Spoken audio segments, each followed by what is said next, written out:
also work in or with the Kremlin.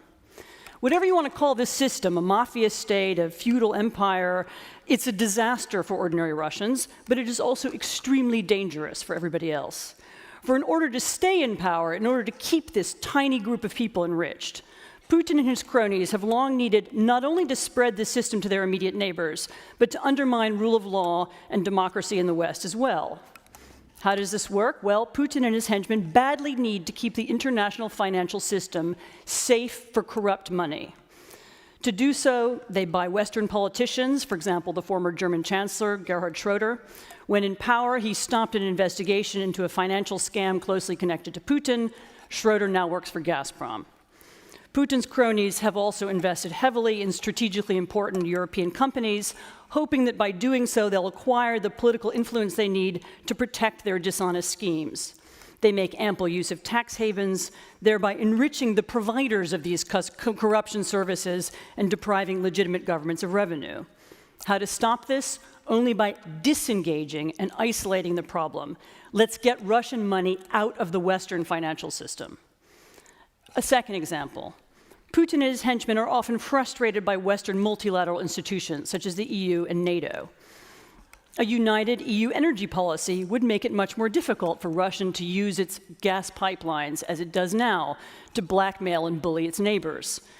If it weren't for NATO, Russia would find it much easier, for example, to take the land that it badly wants in the Arctic.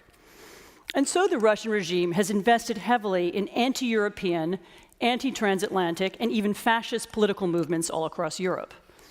A Russian bank has lent 9 million euros to Marine Le Pen, the leader of the far right in France. Russia also maintains strong political and financial links to the anti-Semitic far-right Jobbik party in Hungary and to far-right groups in Germany, Italy, and many other countries. What to do about this problem?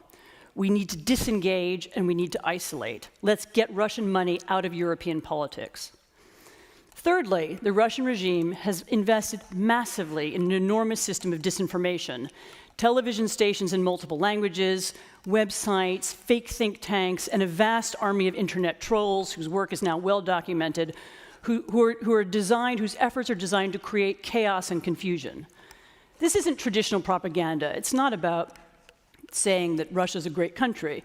No, when a Malaysian plane was shot down by a Russian missile over eastern Ukraine last summer, the Russian media responded with multiple absurd conspiracy theories. For example, that the plane was full of dead people when it took off. But even on an ordinary day, Russia Today, the Russian English language channel, is capable of reporting on the CIA's invention of Ebola. The point of these stories is to create a fog of disinformation so that no one knows anymore what is true and what is not. How can we break through this fog and shore up our traditions of objective reporting? Yes, we have to disengage and isolate. Let's work harder to identify Russian lies and get them out of our media.